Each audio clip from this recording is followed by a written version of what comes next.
रोको रोको रोको रोको रोको करते करते करते भैंस की ठोको ठोको ठोको ठोको ठोक के चली गई ऑस्ट्रेलिया।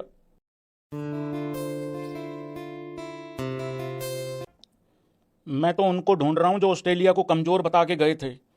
मैं ये कह रहा था यार तुम चाहे पीले कपड़े भैंस के बबरों को पहना दो, वो भी मैच विनिंग एबिलिटी उसके अंदर भी जाग जाएगी।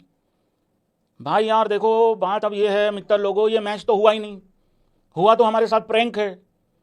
मतलब यार वनडे बोल के T20 में हरा के चले गए यार, मतलब ओजिस हम तो वनडे की तैयारी करके गए थे। बारिश होती है बारिश, इससे पहले भी हुई हैं, लेकिन तैयारी तो हमारी वनडे की थी। रोको रोको रोको रोको रोको करते करते करते भैंस की ठोको ठोको ठोको ठोको ठोक के चली गई ऑस्ट्रेलिया। यह भी बात बिल्कुल ठीक है कि हम पहला मैच जब जीत जाते हैं तो अक्सर सीरीज में पिल जाते हैं, पर सीरीज हम जीत जाएं इस वजह से थोड़ी पहला हारते हैं। भाई आज सारा कुछ हमारे खिलाफ चला गया यार। देखो तुम अगर किसी एक से नफरत करते हो या तुम्हारा किसी एक इंडिविजुअल पे अगर तुम्हारा गुस्सा है तो तुम उसको पकड़ सकते हो, लेकिन आज कुल मिला के भाई सबने इकट्ठे हक मारा है, किसी ने थोड़ा कम किसी ने थोड़ा ज्यादा। इस तरीके से कहानी चली है मित्र लोगों, क्योंकि जो ऑस्ट्रेलिया हमारे डाल के गई है वो बड़ी मुश्किल से अगले 4-5 दिन में निकलेगा। 23 वाला मैच चाहिए है गिल, 23 वाला मैच चाहिए है, 23 वाला मैच चाहिए है गिल, 23 वाला चाहिए है। इस सिचुएशन पे आ गए हैं भाई लोगों, लोग डिमांड कर रहे हैं, चमन चिंटू डिमांड कर रहे हैं भाई लोगों, मैं चमन ही बोल रहा हूं, तुम इनको वही समझना। चमन चिंटू डिमांड कर रहे हैं कि शुभमन गिल को कप्तानी से हटाओ। अभी 2-4-5 घंटे पहले तो कप्तान बना है, हटाओ मतलब। भाई दिल मेरा भी उदास है, मैं भी सैड हूं, हम सब सैड हैं भाई लोगों, पर इसका मतलब ये थोड़ी है कि चमन चिंटू लॉजिक मतलब इस कदर पावला हो जाए। हुई हैं बहुत गलतियां हुई हैं, टीम ने भी जो है वो सपोर्ट नहीं किया भाई, हर एक इंडिविजुअल ने जो है वो गोबर किया है उस तरीके से, तो भाई हो गया, काम खराब हो गया। गिल की भाई लोगों बाउंडिंग खराब हुई है, इसमें कोई दो राय नहीं है। Shubman Gill as captain, ODI captain, देखिए आज उनका पहला जो है वो बाउंडी थी, लेकिन उनकी बाउंडी खराब हो गई है भाई लोगों।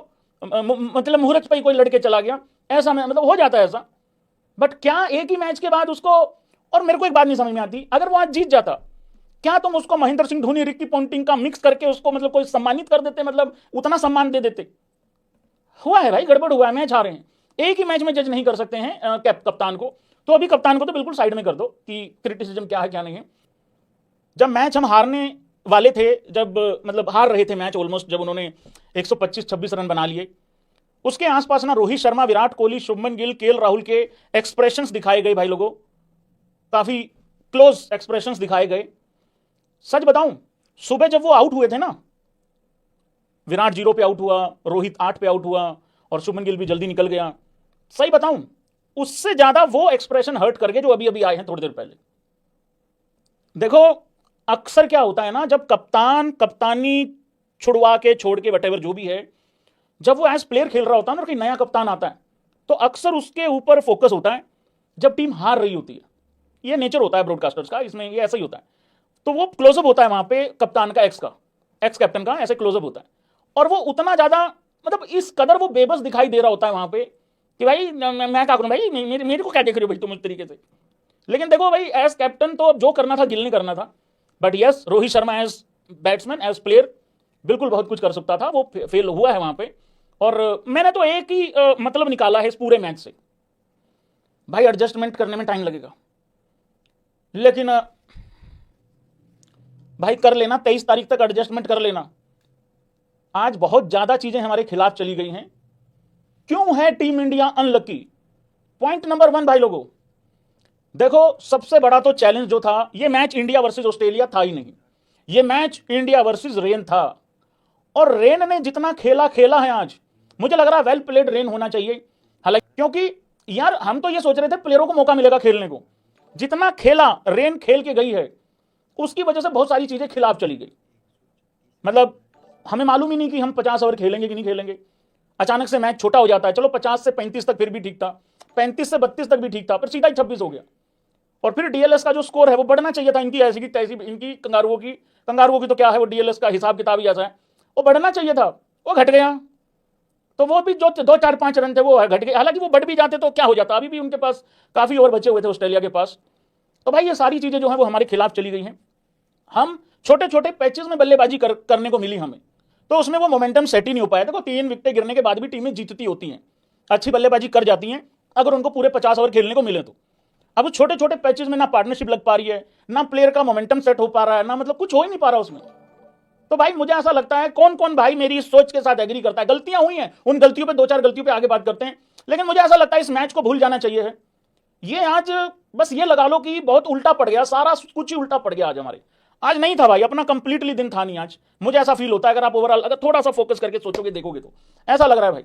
और फिर ऑस्ट्रेलिया की अगर आप देखोगे तो उनकी एक ही बार में सारी बल्लेबाजी खत्म हो गई, तो उनको मालूम था एग्जैक्टली क्या कर रहे हैं, कहां जाना है, कहां तक पहुंचना है, कितने ओवर हैं, कितने रन हैं।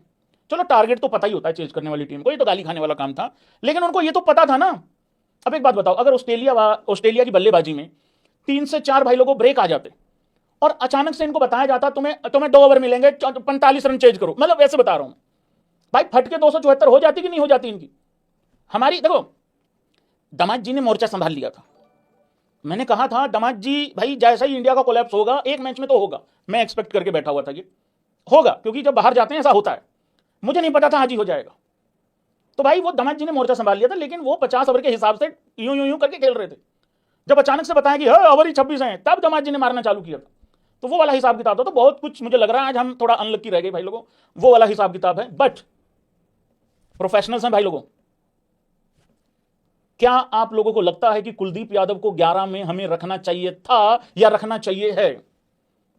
देखो, सबसे पहली बात तो ये कि आपने 8 नंबर तक बल्लेबाजी खिलाई और इसमें गिल, गौतम गंभीर और श्रेयस अय्यर तीनों शामिल हैं। एक वाइस कैप्टन है, एक कैप्टन है और एक कोच है। मतलब आज हमारे बल्लेबाजी कोच हैं जो, उनका बर्थडे है। इतनी भी क्या जल्दी थी केक काटने की? केक काटना था, खुद का कटवा लिया भैंस की आंख। भाई मैं इसलिए बोल सकता हूं कि कुलदीप यादव मैंने रखा हुआ था कल अपनी 11 में। दूसरा, चलो जो भी 11 थी, अच्छी 11 थी, नो डाउट, हमारे लड़के काबिल हैं। अबे तो रेड्डी को पीछे धकेलने की क्यों, क्या जरूरत है? उसको पीछे खींचते रहते हैं कि रेड्डी तू ना जाइयो, अभी बाद में जाइयो, टेस्ट मैच हो। कई बार टेस्ट मैच में बल्लेबाजी नहीं आती, कई बार बॉलिंग नहीं आती, और शर्म तो आनी चाहिए ना अपने को कि हम क्या कर रहे हैं, रेड्डी खिला भी रहे हैं, उसका यूज भी नहीं करते हैं। सबसे बेकार यूज हम लोग रेड्डी का करते हैं भाई लोग। हो सकता है 10 रन और मिल जाते, 12 रन और मिल जाते। देखो तुमने राहुल की जगह पे भी अक्षर पटेल को भेजा है, पर और ये ना T20 नहीं था जब अक्षर को भेजा गया था भाई लोगों, तब तो नहीं थे ना 26 ओवर। यस नो करके बताना, क्योंकि आज इतना कुछ हुआ है कि मैं भी थोड़ा दिमाग से थोड़ा मूड खराब हुआ है यार बेसिकली यार। जब अक्षर को भेजा गया तब तो नहीं था ना ये 26 ओवर का मैच, तब तो मेरे ख्याल से 35 का भी नहीं था, तब तो शायद पूरा ही था। पर चलो भेज दिया, कम से कम वहीं बाज आ जाते। उसके बाद क्या जरूरत थी वाशिंगटन सुंदर को ऊपर भेजने की? अब हुआ क्या है, 1 2 3 4 5 6 भाई लोगों, राहुल 6 नंबर पे आया है। दामाद धोनी कौन से नंबर पे आने चाहिए? तीसरे पे, चलो चौथे पे अपना श्रेयस अय्यर, 5वें पे आने चाहिए। राहुल का बहुत जबरदस्त एक रिकॉर्ड है। मैं आपको दूसरी सिचुएशन क्रिएट करके दे रहा हूं, अगर इंडिया के 3-4 आउट हो ही गए थे, अगर ये मैच पूरा 50 ओवर का भी जाता ना, तो भी वहां राहुल को ही भेजना चाहिए है नंबर 5 पे। T20 नहीं था, T20 होता वो तो बाद में बना है ना, ऑलमोस्ट T20। तो भाई लोगों ये मुझे लगता है कि कुछ दिक्कत है। एक और मैं राय लेना चाहता हूं सभी भाइयों से, इससे पहले कि एक एक प्लेयर पे डिस्कशन करें और आगे चलें। कौन कौन भाई मानता है कि राणा की जगह पे प्रसिद्ध कृष्णा ज्यादा बढ़िया ऑप्शन है ऑस्ट्रेलिया के अंदर स्पेशली? देखो राणा को इस वजह से खिलाया जाता है कि वो बल्लेबाजी कर लेते हैं। मैं मम्मी कसम खा के कह रहा हूं, इससे अच्छी बल्लेबाजी मैं इस टोन के साथ कर लूंगा भाई।